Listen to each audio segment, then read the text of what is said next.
Bila je to noć kakvu Sarajevo dugo nije pamtilo.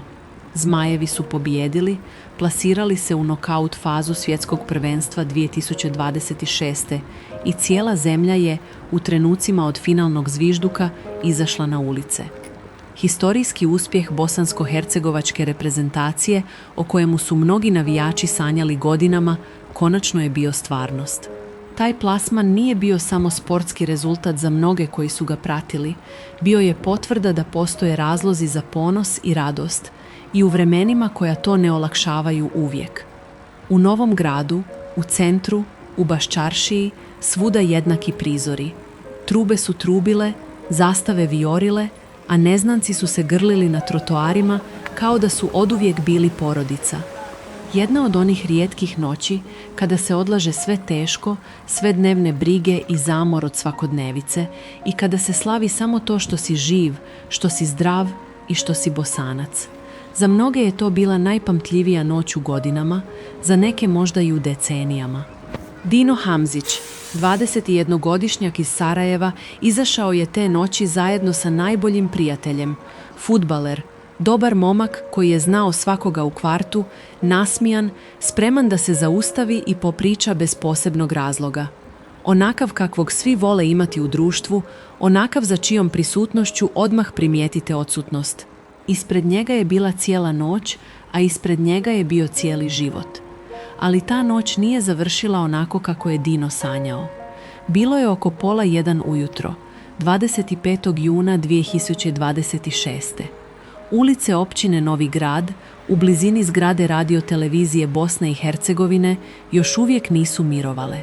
Slavlje nije jenjavalo, automobili su prolazili u Strubnjavu, grupe su pjevale na uglovima, euforija je bila skoro opipljiva, kao da je cijeli grad zaboravio da postoji jutro i dan koji dolazi poslije njega. Mladić je bio na krovu Audija A6 koji se kretao ulicom. U takvim noćima, u takvim trenucima, takve stvari izgledaju kao sloboda, kao način da se sva ta euforija izlije prema van, prema nebu, prema svima koji prolaze i gledaju. Onaj moment koji izgleda slobodno i bezazleno, koji se slika i koji se pamti kao dokaz da si bio dio nečeg velikog. Onda je pao. Udario je o asfalt i zadobio teške tjelesne povrede opasne po život. Prolaznici su odmah reagovali i pozvali hitnu pomoć. Ekipe hitne medicinske pomoći stigle su na lice mjesta i u što kraćem roku prevezle Dina u klinički centar Univerziteta u Sarajevu. Svaki minut je tada bio važan. Vozač Audija bio je Arman Omeragić, 22-godišnjak iz Sarajeva i Dinov najbliži prijatelj. Alkotest na licu mjesta pokazao je 1,53 promila alkohola u krvi. Utvrđeno je i da je Omeragić te noći upravljao vozilom bez važeće vozačke dozvole. Kasnija istraga tužilaštva kantona Sarajevo utvrdila bi još jednu okolnost koja ovu sliku čini još težom. U prethodne 2 godine Omeragić je imao zabilježeno više od 20 saobraćajnih prekršaja. Noć slavlja pretvorila se u roku od 1 sata u jednu od najtežih noći u životu jedne sarajevske porodice. Ljekari kliničkog centra Univerziteta u Sarajevu radili su od prvog trenutka sve što je medicina mogla ponuditi. Borba za Dinov život trajala je 8 punih dana. Tokom tih 8 dana porodica je čekala vijesti kakve niko ne želi čuti. Prijatelji su pratili svaki novi izvještaj. Suigrači iz sportskog udruženja Sokolje bili su u šoku. Komšije iz kvarta čutali su s nadom da će se stvari promijeniti nabolje. Postoji posebna vrsta tišine koja se spusti nad zajednicu u ovakvim situacijama. Niko ne zna šta da kaže, ali niko ne odlazi ni daleko. Svi su tu, negdje blizu, čekajući vijest koju se plaše čuti. 8. dana svi nekako znaju kako se takve borbe završavaju. Ali niko ne želi biti taj koji to prvi kaže naglas, jer dok se ne kaže, još postoji šansa. Dali su sve što je medicina imala da da. Povrede su bile previše teške. Preminuo je 3. jula 2026. U 25 godini života. Nije doživio kraj ljeta, niti sljedeću sezonu na terenu, niti onih 1000 svakodnevnih momenata koji čine jedan mlad život.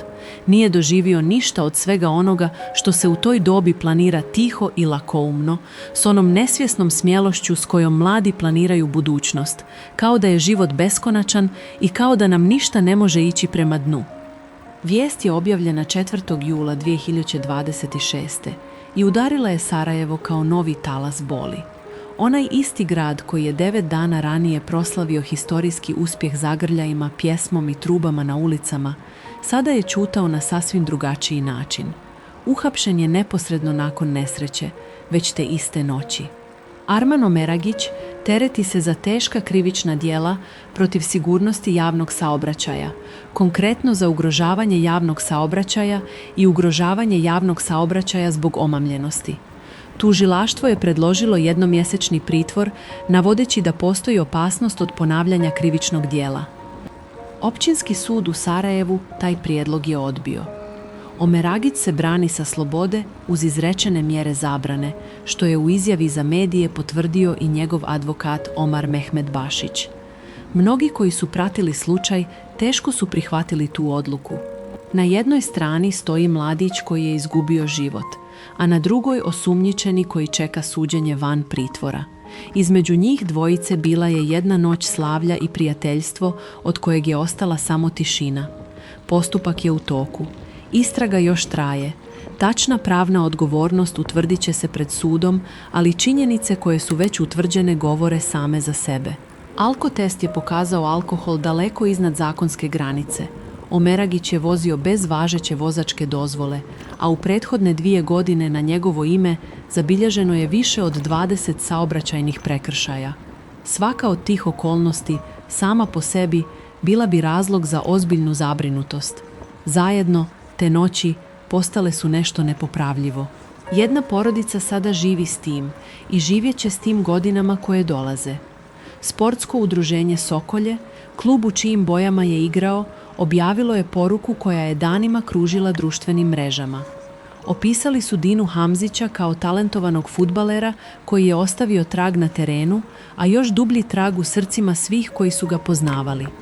Nasmijan, spreman da pomogne, prisutan u svakom momentu kada je zajednica trebala nekoga da se osloni, igrač koji je volio igru i čovjek koji je razumio šta znači biti dio nečeg većeg od sebe samog. Takva sjećanja ne nastaju iz protokola ili iz obaveze prema preminulom. Nastaju od ljudi koji su nekoga zaista znali i kojima nedostaje nešto sasvim konkretno i svakodnevno. Glas koji se čuje s terena i osmijeh koji je bio tu bez ikakva traženja. Prisutnost koja se podrazumijevala sve dok je nije nestalo i kada je nestalo, odjednom postalo jasno koliko je zauzimala prostora. Takav gubitak nema zamjenu. Ima samo rupa u svakodnevici gdje je neko bio. Godišta 2005. iz Sarajeva. Fudbaler i komšija. Momak od 21 godine koji je upravo počinjao razumijevati šta može biti i šta mu sve stoji na raspolaganju. Možda si ga viđao na terenu. Možda si i sam izašao slaviti te noći i prošao istim ulicama u blizini zgrade Ertvibih, a da nisi ni slutio šta se desilo svega nekoliko blokova dalje ili šta se u tim satima odvijalo u bolničkim hodnicima Kcusa. Čovjek u onim godinama ne razmišlja o tome da večer može biti posljednja. To je jedna od privilegija mladosti i ujedno jedna od njenih najtežih slijepih tačaka. Ponekad cijena koju plaćaju oni koji je žive bez razmišljanja o granicama je previše visoka da bi je ikakva radost mogla opravdati.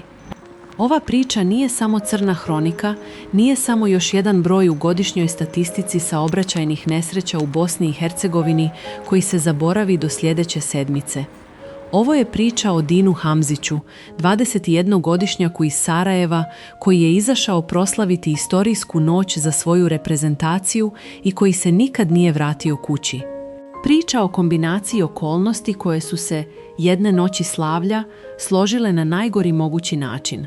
Krov automobila u pokretu, alkohol daleko iznad granice, vožnja bez dozvole i euforija koja je, na kratko, učinila sve to normalnim i bezopasnim. Porodice koje ostaju ne dobijaju objašnjenja koja zadovoljavaju. Dobijaju prazninu i godišnjice koje se ne slave. zajednice koje ostaju pamte čovjeka, a ne okolnosti u kojima je otišao, jer Dino nije bio okolnosti. Bio je momak s imenom, s terenom, s mjestom u životu svih koji su ga voljeli i koji su ga poznavali. Ostalo je sjećanje na jednog momka iz Sarajeva i pitanje koje nema dobar odgovor. Šta bi sve moglo biti da je te noći, u sat iza ponoći, neko donio drugačiju odluku? Možda bismo sad pričali o terenu, o sezoni, o nečemu sasvim drugom. Ako te je ova priča dotakla i želiš pratiti ovakve priče s dostojanstvom i poštovanjem prema onima koji su prerano otišli, pretplati se na kanal. Svake sedmice donosimo priče o životu, gubitku i sjećanju.